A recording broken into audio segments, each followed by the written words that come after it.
to start. And today we have very nice talk because we waited for a long time for a possibility to learn about Manin-Batyrev conjecture. And today it's nice that some specialists in this field will explain us this conjecture. So Ratko, please. Can you see my slide? Is it fine? Yes, I see. Okay, actually, can you? I'm just going to wait another second because I can open in just a second. Sorry. Okay, and I'm going to stop share. I'm going to share the. Okay. So thank you very much for your introduction, and thanks also for inviting me to speak to this seminar. So I'm going to speak about Manin conjecture. Manin conjecture is about counting rational points on algebraic varieties. We are going to state conjecture, and we are going to try to see when it is true. Now it's a little bit strange. Okay, so let us see more detailed plan. In the first part, we are going to see how geometry can determine arithmetics. We are going to discuss some arithmetical invariants that are believed to make varieties have many rational points. Then we will have many rational points. In fact, we are going to have infinitely many rational points. And if we want to count them, this means we would need to use some sort of size. And the size here will be called height. Then we are going to state conjecture. And then I'm going to give a more refined conjecture. Like the first, the original conjecture is due to Manin, and then the refined one is due to Peyre. Okay. And now, we are going to discuss conjecture for toric varieties, and to see some ideas how to prove such statement. In the last part, I'm going to give some literature. Okay, I just need to.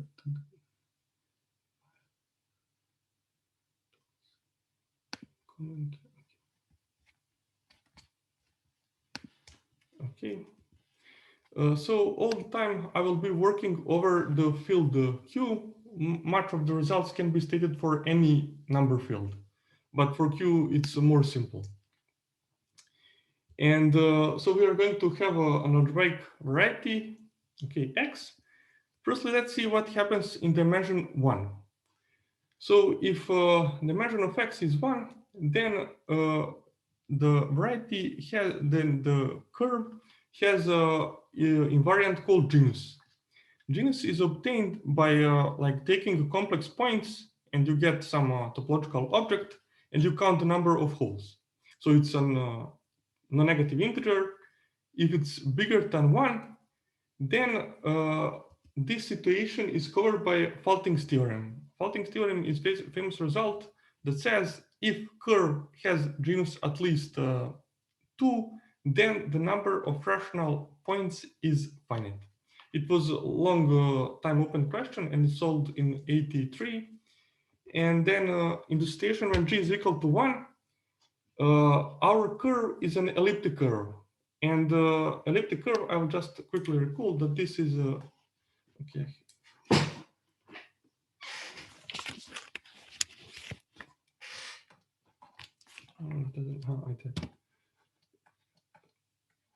It's a curve that can be written in this that meets such equation.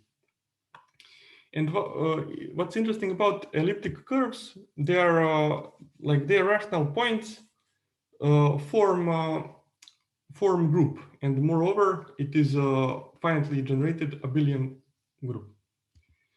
And the case g is equal to 0 is the case that is that the Manin conjecture deals with. Then we have the following result: if rational points are non-empty, then your curve is in fact isomorphic to P1. And in this case, rational points turn out to be dense for the Zariski topology. And like if you don't have a rational point, then you should pass to some extension. You will find some point, and then you will get isomorphic to P1. So in this case, you should study over number field. But for us, we are happy to work with P1. Okay. When dimension of x is bigger than 1, we don't have a genus. Like this condition g is equal to 0 is replaced by condition that the anti-canonical line bundle is ample. Ratko, I'm sorry, may I ask you some question about the dimension 1 case? Yes. Firstly, concerning elliptic curves. Yes. Such a group cannot be finite, or it can? Oh, it can. So it may be infinite, may be finite. This is always finitely generated, right? Yes, yes. And can it be free without torsion?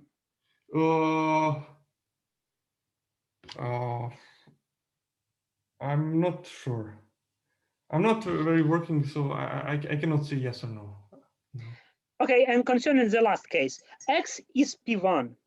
Yes. In which sense this is P1? As a we may consider some isomorphism when we extend the field to the complex numbers, or over rationals. Over rationals. It's a P1 over rationals.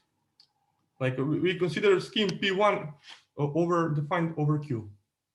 Like you can ignore this if there is no rational point. You can just deal with this case.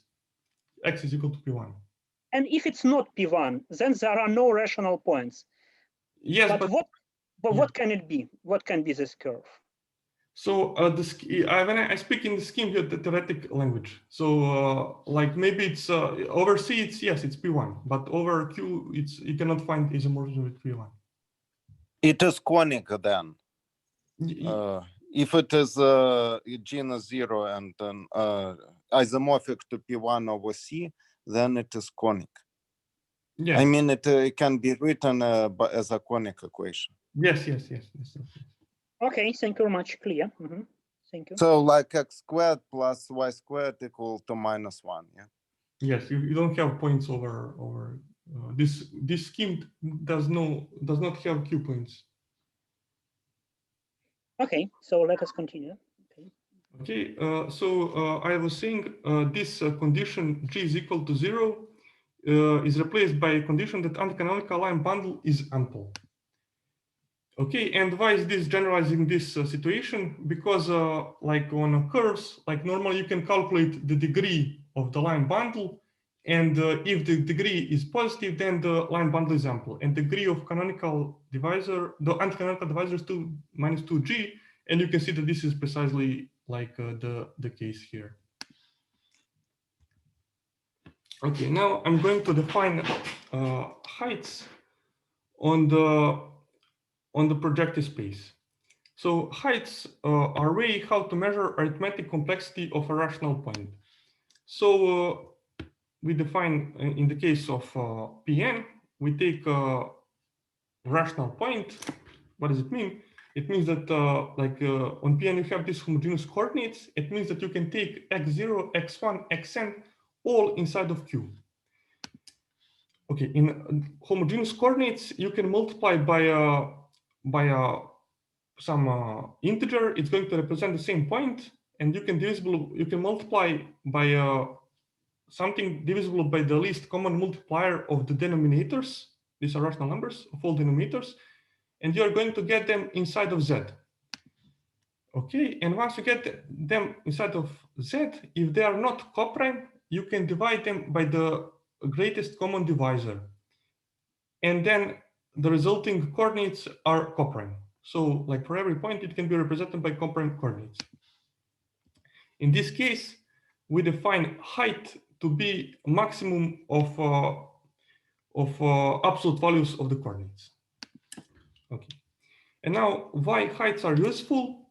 We can make following observation. We have each of these coordinates x0, so I can write xi. if I see that height is less than b, it means that xi is contained in this range. It means that there is at most 2p plus 1 options for xi.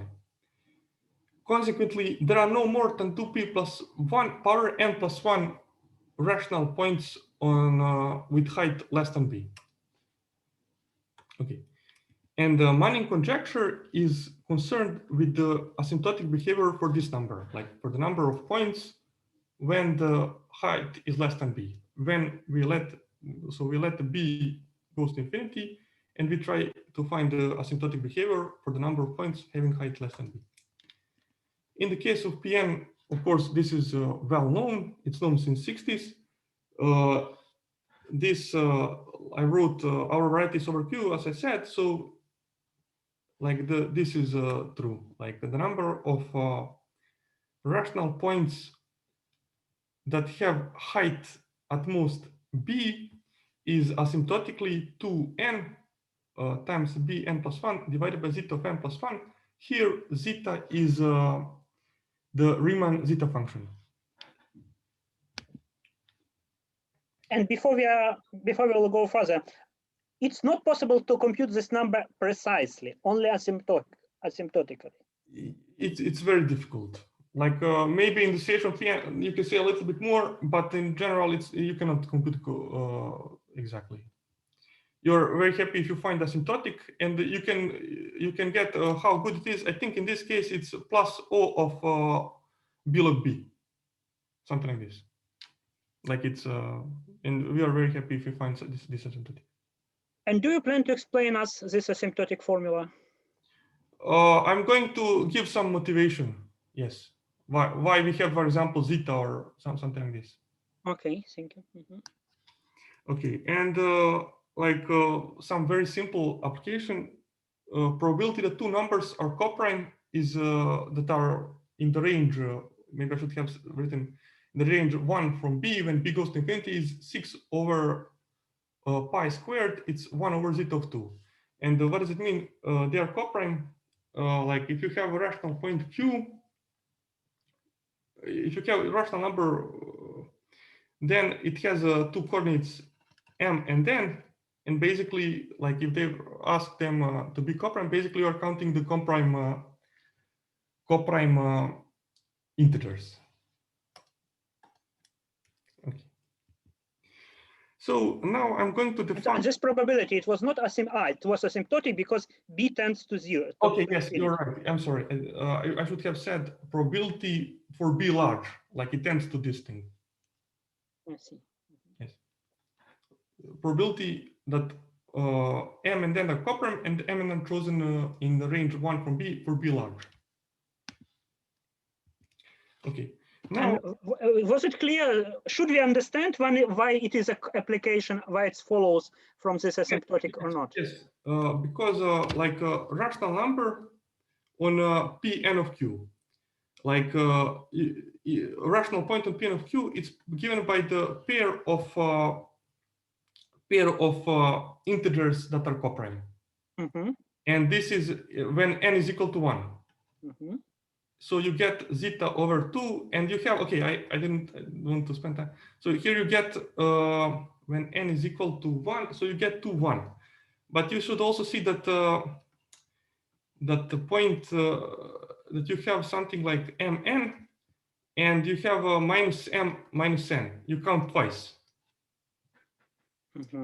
And that's why there is this 2, and so at the end you get this. Okay, so this is exercise for us to understand all details. Okay. This is, I think a lot of people have maybe heard something like this, so that's why I mentioned it. It's not real application. This is known, of course, much before the Chanel's theorem. Yeah. Okay. So now I'm going to we are going to try to define a conjecture for more general varieties. We are going to see how heights are related with line bundles on varieties. There is work by Weil, and this construction is called the Weil's height machine. So we start with a variety. Of course, I didn't write it's over Q. and let L be a very ample line bundle on X. So what does it mean? It means that X is line bundle L is pullback of the line bundle of 1 on Pn for some closed immersion. Okay, and then so if you have a line bundle, you can go to Pn, and you get height on X of Q by defining to be the pullback height, that is HGL of X is equal to HG of X. Okay, so we have defined height using a closed immersion and the line bundle. Now we would like to get rid of this G. We would like the height depends only on the line bundle. Like if we had used some other morphism such that L is a pullback of the line bundle of 1, it turns out that the following is satisfied. Like the height that we used for G and the height that we used with F their difference of their logarithm is O1. This O1 means bounded function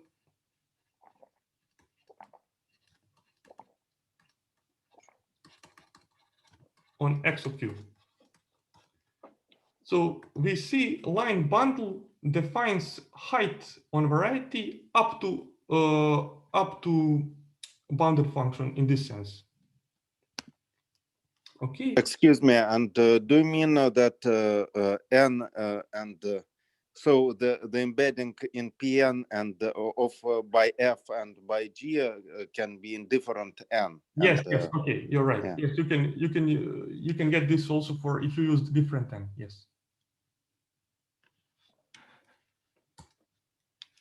Okay, and so we have here I have defined height from very ample line bundles. Now I'm going to define height from like doesn't matter what line bundle. We use the property that line bundle on X can be written as difference of two line bundles. That is L1 tensor L2 minus 1. In this case, HL I define to be HL1 HL2 minus 1. Here, I didn't write this F and G. So this is like, you should think that this defines always up to function of 1 in this sense. Okay. And one has the following additivity property. So height coming from the line bundle L tensor L prime, like if you take logarithmic heights, that is logarithm of the height, then it's precisely the sum, and of course it's not determined up to a bounded function on X of Q. Okay, and now we have a Norcod property. Norcod property means that there is only finitely many points of bounded height. Norcod property is true if the line bundle is ample. Okay, and now I can state the conjecture, like the first version. If we have a Fano variety, what does it mean Fano variety? It means that this, like this is the condition that we have discussed on the first slide, that the anti-canonical line bundle is ample. Then on an open subvariety U of X, the number of rational points is of height less than B is expected to be something like this. It's some constant B log B, and then we have a rank of pick a group minus 1. Here, like note that I used how is this consisted for the Chanel's theorem. For Chanel's theorem, we had Bn plus 1, but it turns out that so we have used the heights from different line bundles, so there is no contradiction. Like we use the height from O of 1, and the anticanonical line bundle on Pn is O of n plus 1, so it's fine actually. Okay, and why I work on a subvariety? It is because of an open subvariety, it's because one can force counterexamples by making some subvarieties have a lot of points and like it will not satisfy. So you should always in these conjectures be allowed to restrict yourself on an open subset. Now I'm going to speak a little bit about like just a short recall from theory of p-adic numbers. So we have the following. May I again ask a question? Because yes. What you are saying is very interesting. So I would like to stimulate also the discussion on this. Yes, yes. So maybe we can discuss the formulation of the conjecture. Okay. Looks beautiful, but why it is useful? Say, if I want to solve some arithmetic problem, I put some equation, this equation gives me some variety, I compute the number of points on this variety. Yes. Okay, not all points, but of bounded height. Yes. Okay, but this conjecture gives me some asymptotic behavior of number of rational points of bounded height on some open subset. Yes. Why is it useful? So if I want to solve some arithmetic problem, I don't know, like it's not right that you should that it's useful to if you put somehow strong equations, it may happen that this is not the fun variety. This is just a principle. What happens for fun varieties, like that you have that many points. It's not somehow that you should use this in solving equations. No. This is more like principle that is believed to be true for varieties. You explain us a very nice application of the result for projective space, right? It's not really, it's just like it's more or less like example of this. Yes. People are happy if they can solve this problem. So I don't know like more about motivation, but people are happy if they know how many points are there on Pn such that yes. So assume that this conjecture is true. Are there some applications, corollaries, something? No. So this conjecture is not true. It's for this should be understood as principle rather than a conjecture. So one should think this is a like Manin-Batyrev conjecture. Manin-Batyrev principle is true. We verify this, and this conjecture is not true. Like we are going to discuss about this. Okay. Okay. So let us but yes, people are happy if they know how to count how many points have height less than something.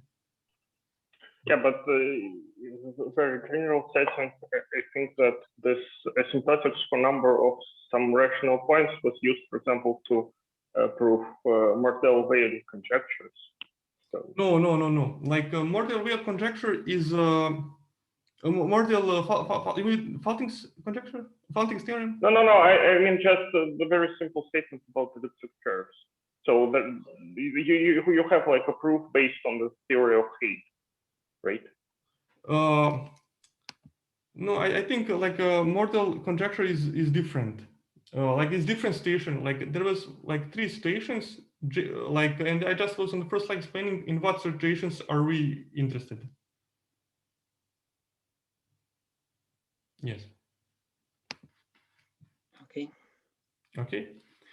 And I have a question about formulation. So if we do by rational transform and if we calculate all the points on the whole X, yeah.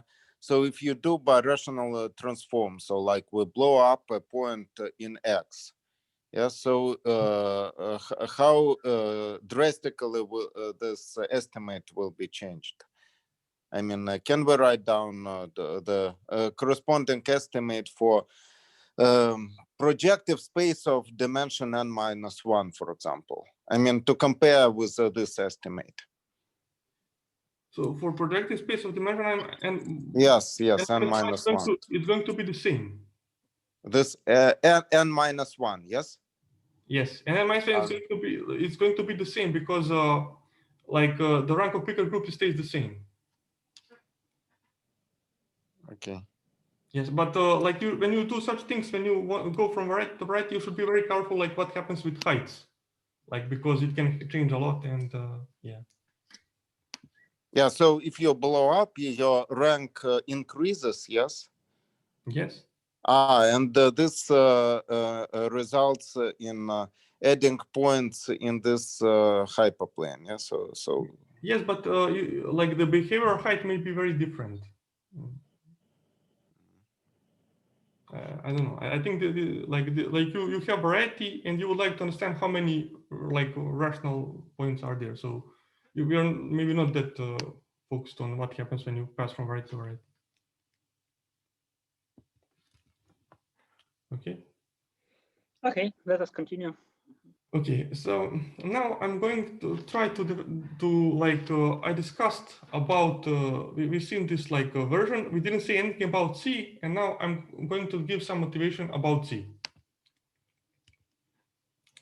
So we're going to speak a little bit about periodic numbers. For Q, we have different absolute values on. We have different absolute values. By absolute value, we mean like function which satisfies triangle inequality, and such that if you multiply by element of Q, then it multiplies by absolute value of this element. And in P on Q, they can be classified as follows. You have a periodic absolute value, which is defined to be zero, at 0, and which is defined for some non-zero rational number, is defined to be p power minus vp of x, where vp of x is the valuation of is the exponent of p in the prime factorization of x. Like you can write x as p1 alpha 1, pk alpha k, and then vp1 of x is equal to alpha 1, and hence the periodic absolute value is p1 power minus alpha 1. Okay, one has infinite absolute value, so they are characterized by these absolute values for p prime, and there is one more, which is when p is when p is infinity, we define periodic absolute value by setting that this is the standard absolute value. Okay, and we have the product formula. The product formula says that if you take product of absolute values of x in all for all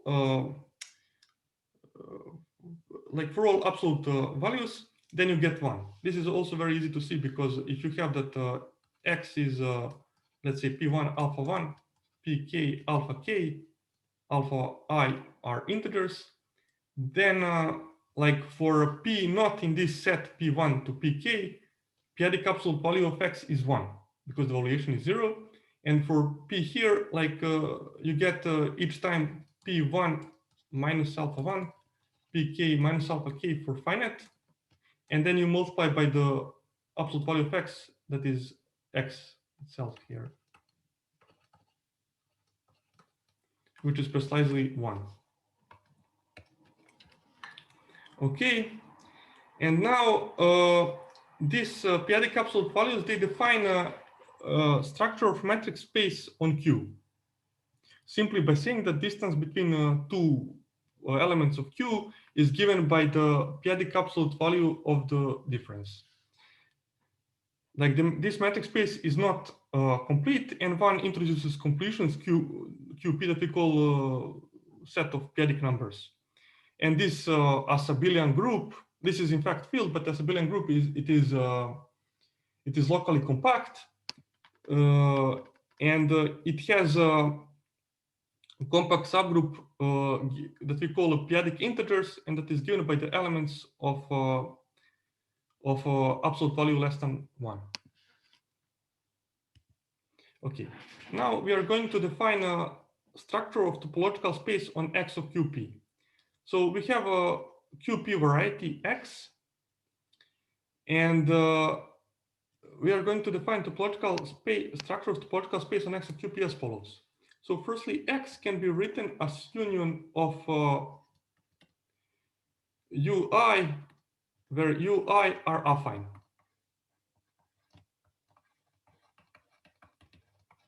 And moreover, like you can realize affine varieties as closed subvarieties. I'm going to write like this, like it's UI is equal to Z of P1, P, let's say K, and this is closed subvariety of A, let's put Ni. Then Ui of Qp,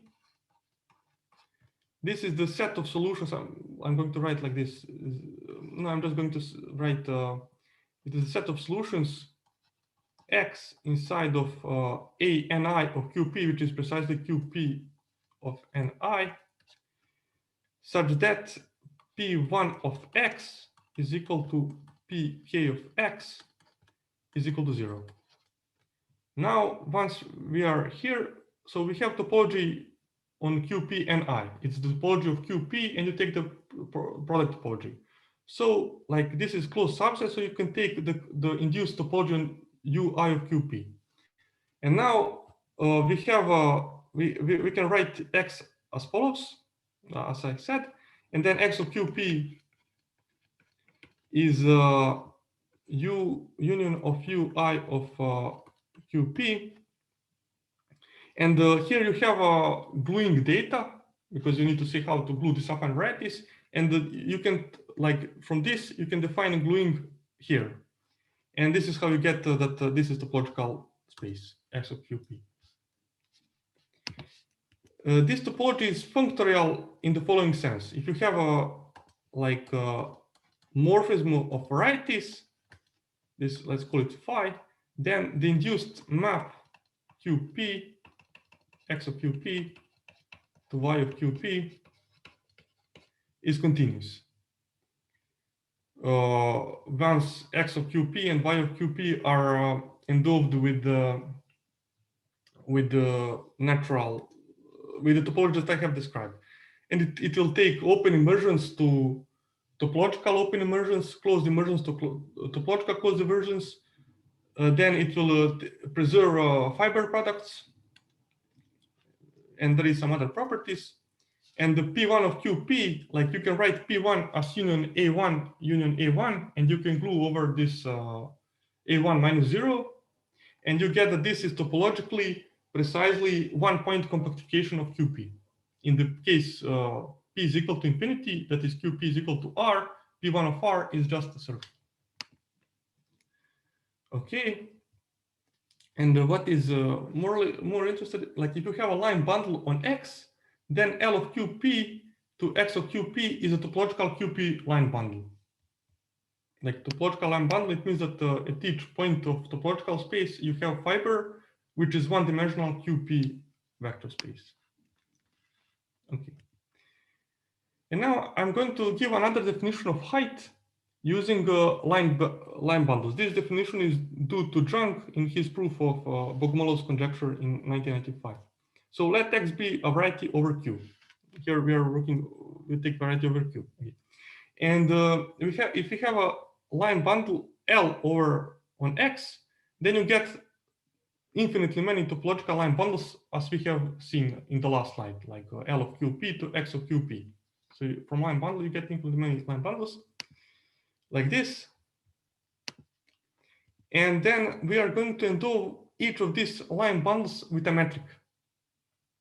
So metric, of course, means that I'm just going to quickly recall. Like it means if this is your topological space, it means that each fiber you put a metric.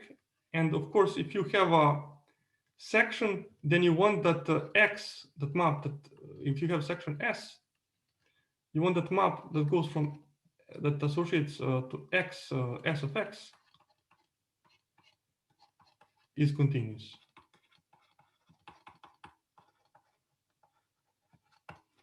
So this is like a metric. We endow each of these line bundles with metrics, and we need to put some compatibility conditions that I don't want to discuss. And now we have another definition of height. Like you take some section at some point X, you calculate all norms, and then you take product of the inverses of norms. You do like this. In fact, it turns out that this product is finite. Like this is thanks to these conditions that I didn't discuss. And you can see that if you have some, because on left we see that this depends only on line bundle and the metric. On the right we have also section. But if we take another section, like you're going to multiply each place by r divided by s calculated if r is some other section, r divided by s calculated in a periodic absolute value, and because of product formula, it's going to give the same thing. So now we have this definition. So why this definition is better than the first one? This definition is it gives you precise height. Like theory of Weil explains that height should be connected with line bundles, but this theory gives you precise height once you specify this matrix. So it says that the height is basically line bundle endowed with matrix for each p. Excuse me, may I ask a question? Yes. So here you define the height of a point x through a section, which is not vanishing. So for each point at which s is not vanishing, the height will be the same. Yes, yes, okay. So the height is the same on open subset. So maybe I think in terms of a closed field. So I don't quite grasp the. I have a question about the conditions. So the line bundle, is it supposed that it is generated by global sections? In this definition, you don't need, because you take a section only. So the section could be rational section, yes? Yes. So you are allowed to. Okay, so yeah, so that's fine. Yeah, I didn't like the first question. Like it was, but height is the same. It's.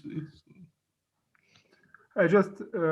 Yes. Is it possible that well, for every 2 points you have a section that is not vanishing at both of them, or maybe that?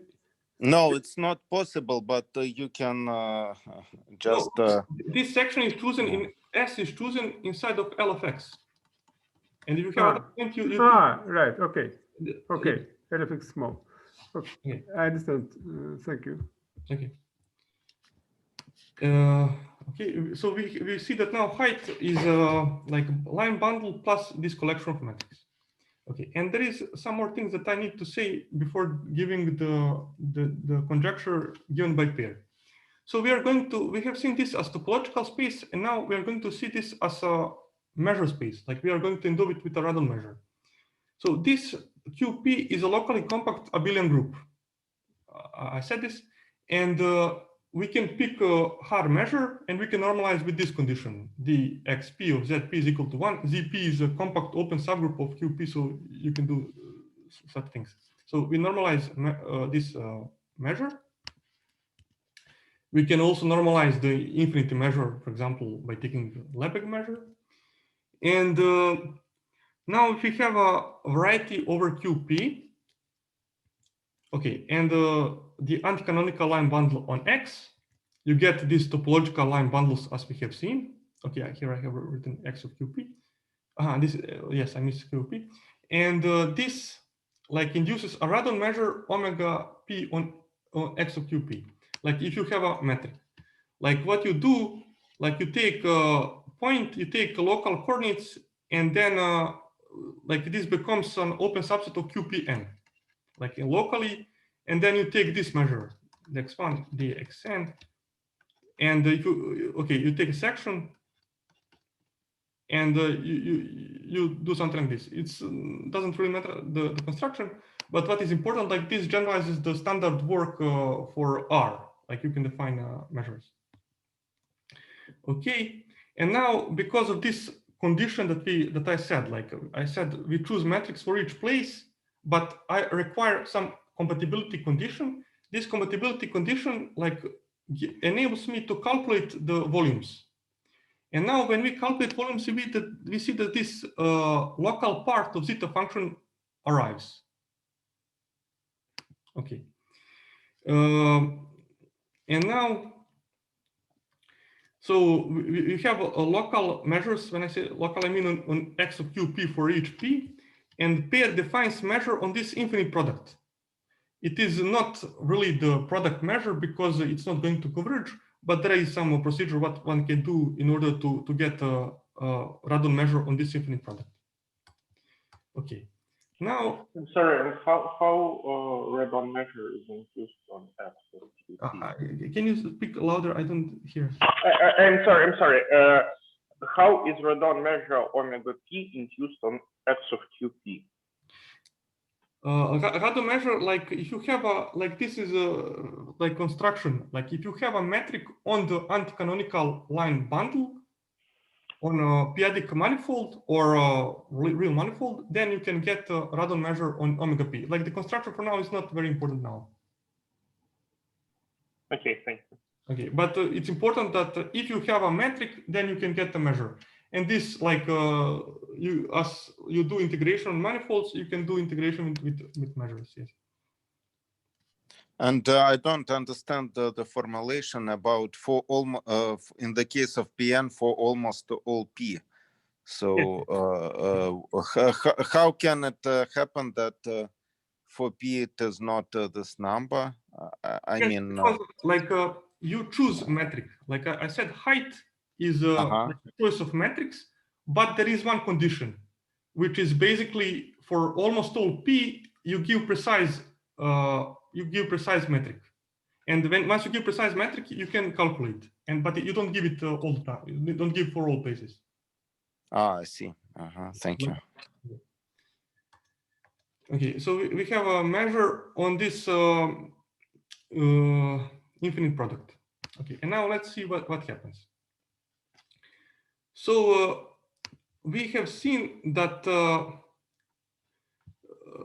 Okay, let me suppose that we have a height h, and now I want to use height h prime, which is 2 times h. Like this means, like for the leading constant, it means that c prime is going to be c divided by 2. Because if your height is like 2 times bigger, it means that the leading constant is going to be 2 times less. Okay, and now height corresponds, we have seen, to this matrix on line bundles.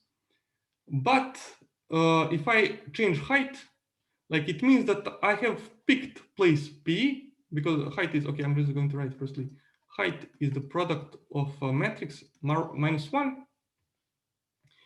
And if I multiply height by 2, this means that I multiplied one metric by, let's say, for some P is multiplied by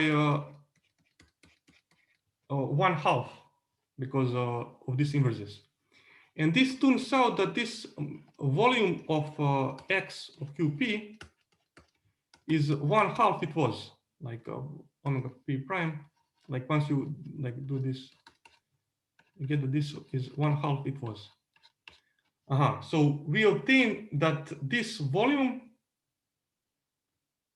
should be proportional to this constant. Like this, there is nothing special about 2. I have just picked 1. We could use any real number alpha. Okay, so we expect that somehow the leading constant is connected with is proportional to this all omega p. And in fact, like I said, that there is a measure on this in this infinite product. Here, I didn't explain the last slide what is this notation. This is precisely x of qp. So you have a measure on this infinite product, and you expect that leading constant is proportional to this volume.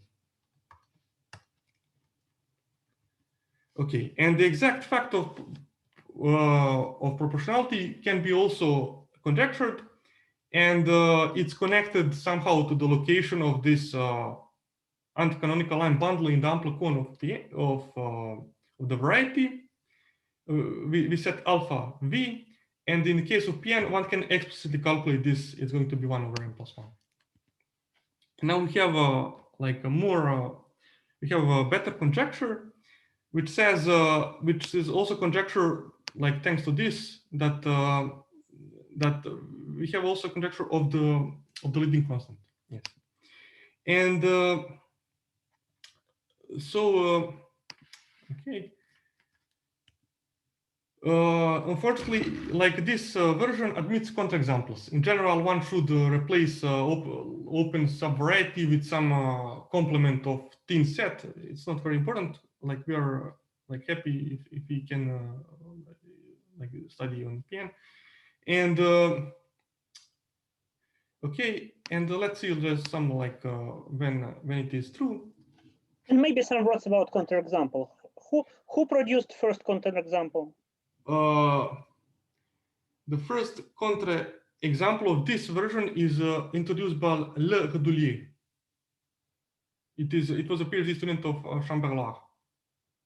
And what was the variety X in this case? I really don't know. Like I know that there are some examples, but I don't know very much about. It's some like Hilbert scheme of 2 points or something. Like you use Hilbert scheme and construct like this, but I don't remember exactly. And this counterexample means that he proves that over all open subvarieties U, this is not true. Yes, exactly. Mm-hmm. Okay. Some of the known cases of the conjecture. So firstly, like case of toric varieties. Toric varieties are equivalent computation of tori, and this is proven by Batyrev and Tschinkel. Then there is like similarly equivalent computations of vector groups. It's proven by Chambert-Loir and Tschinkel. Then there is work on del Peso surfaces, and yes. And now we are going to discuss one approach how to prove it. It is use of abstract harmonic analysis. This is not the only method to prove it. Like some people use a circle method or some other methods, but let's introduce this method. So this is a standard approach in number theory. When you want to count objects, you introduce so-called zeta functions. So you take, so you want to count objects that have h of x less than something, and you do this. You take z of s is sum for x in our set. Like here we want to count rational points. Height of s minus s. Okay. This is a priori just some like formal sum, but thanks to Norcott, like in the first slide, we have seen that Norcott gives like a bound by a polynomial, and one can prove in general that like for any variety that we have seen it only for Pn, but one can establish in general for any variety that Norcott gives that number of heights of number of points of height at most b is bounded by a polynomial. It has at most, it can be bounded, its growth can be bounded by a polynomial. And thanks to this thing, like for like a real part of S, like big enough, like in the complex plane, this is going to converge. And it's going to define a holomorphic function in this part of the complex plane, like okay, and like so what people do, people try to understand like where it has like the meromorphic extension, where it has poles and the principal value of the poles, and using this knowledge one can use Tauberian theorems and to get the asymptotic behavior of the that we want. And let me just say how one is this. So suppose Z extends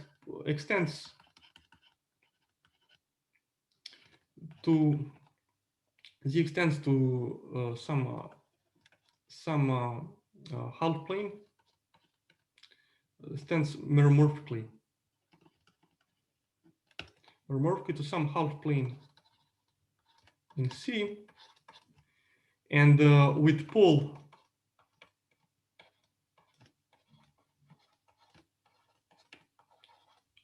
at rho, like rho is some it turns out that it's like some study of Dirichlet series that turns that this is a real number.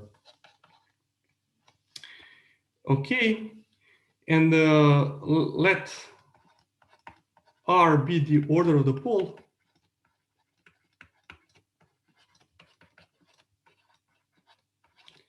And C, or let's call it D, principal value at rho. Then the expected number of the objects we count is expected to be D B rho log of B R minus 1. So this is, so now we have established dictionary between these asymptotics and the study of some function in the complex plane. And now I'm going to speak a little bit more about number theory because we need it. So firstly, we consider this infinite product, like a GM of QP or non-zero p-adic numbers. You take this product.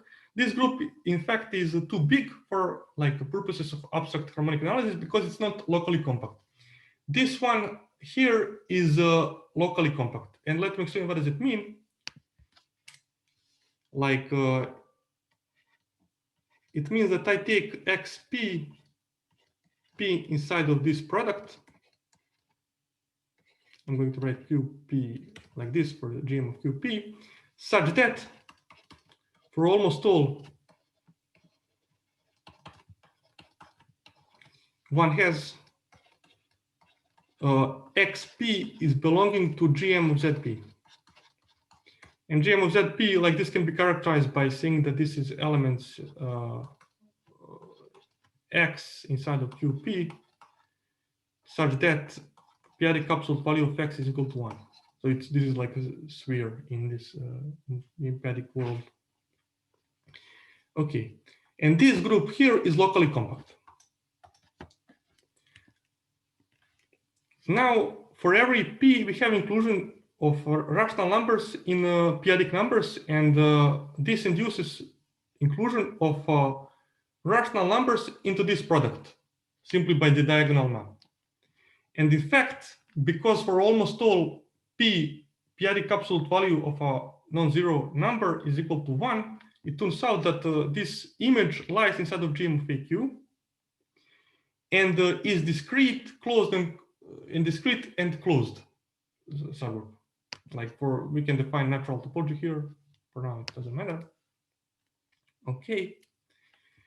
And now, this is a locally compact subgroup. You can define, of course, hard measures, and you can define it the following way. You can normalize firstly hard measures on each of these factors.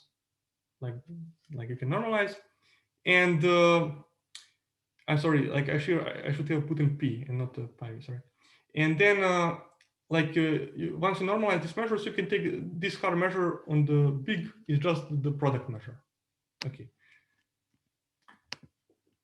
Now, we recall one theorem from abstract harmonic analysis. Let G be a abelian locally compact group with a hard measure dg. Let H be a closed subgroup with hard measure dh. And we can involve this quotient G over H. It's also locally compact abelian group with quotient measure dg divided by dh.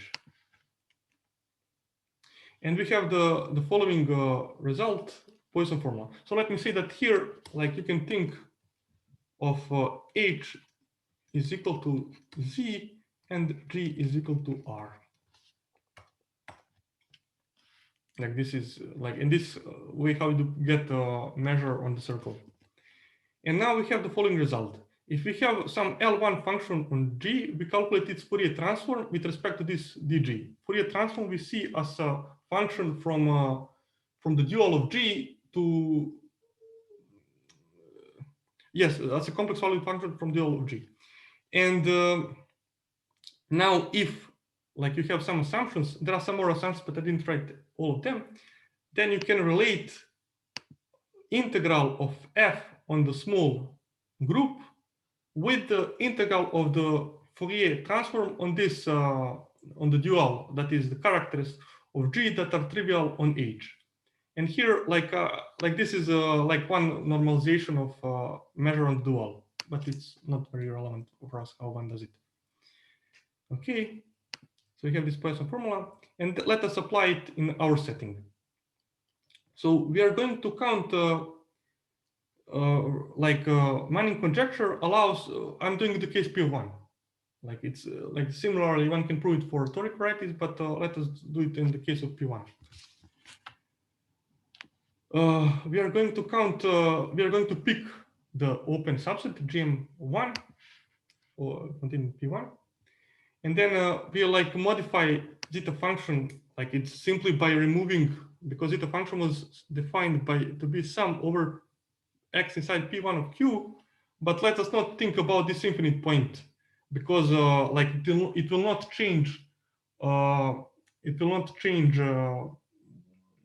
Like the resulting function is hx minus s is going to be holomorphic. It's not going to change where z has a pole, where it meromorphically extends.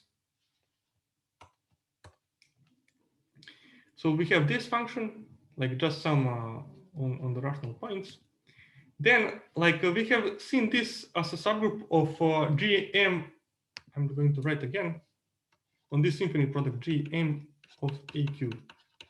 And one can extend the definition of H to this thing, and I'm not going to write it, but due to this local nature of heights, like because it's we define for each P we define periodic contribution, one can extend definition of this to this thing.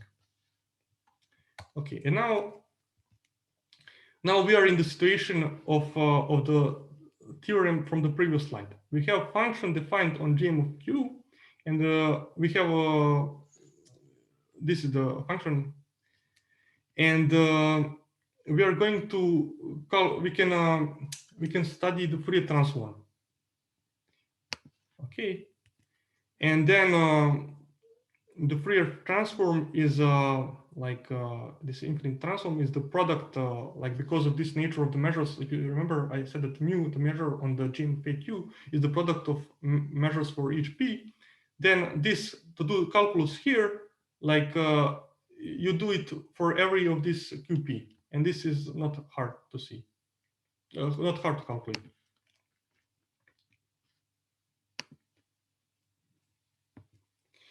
And now, okay, as I said, we have this function. We applied the Poisson formula.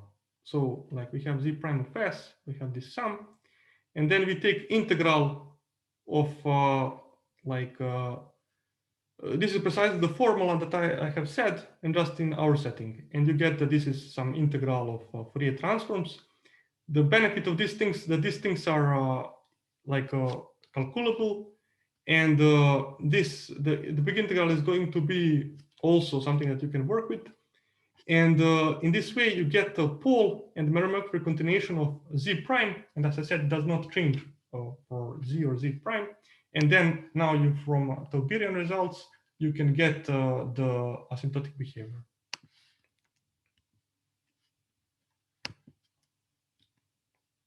And let us see some papers. So we have a work of Zhang in the proof of Bogomolov conjecture, where he defines this point of view with heights and metrics. Then we have a conjecture of the improvement of conjecture by Peyre in this Auteur et mesure de Tangent sur la variété de Fanon, which is which gives conjecture for the leading constant. Then we have a proof. The first time, when someone uses this harmonic analysis, is due to Batyrev and Tschinkel. They did it for anisotropic tori. This, simplify calculations, but later they found a way how to do it in for any toric variety. And then there is some other results, for example, by Chambert-Loir and Tschinkel, where it's called integral points of bounded height. People also study integral points, but it's more important that people here, that they understood that there is some sort of equidistribution of rational points. You have seen this infinite product, P x of q p for every p, and we have defined volumes there. And what you can establish is that if you take some volume in this infinite product, the expected number of rational points lying inside is proportional to the volume. And okay, and I'm going to stop here. Thank you.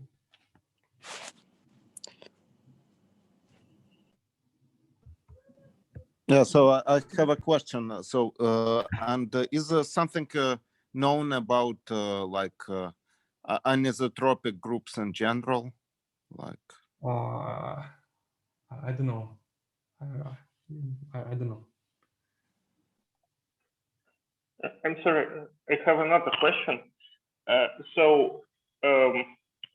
You said that there is a result like this for the Petsu surfaces, and all other results you presented are for some sort of varieties with group action. So I read a paper about equivariant compactifications of vector groups, and their very heavy use is made of the fact that there is actually a group that acts on a large orbit. And so we can consider this orbit, and of course, there everything is distributed homogeneously. But how it is proved in the case when you don't have any group action? Yes, people use some different methods. Like, for example, they use a circle method. Yeah, there is like yes, you're right. Like to use our harmonic analysis, to use this method that I here explained, it's only like to these cases when you have equivalent computations of algebraic groups. But even for them, like it turns out that like number theoretical side, it can be very hard. But in, for example, if it's torus, it's doable. And in other cases, like in the most famous method is circle method. And yeah, people work with this. Coming back to the case of group action of a variety with a group action, is the case of flag manifolds done already? I didn't understand. You have action of group? The case of flag manifolds.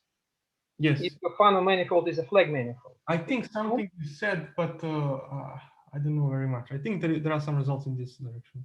Yes.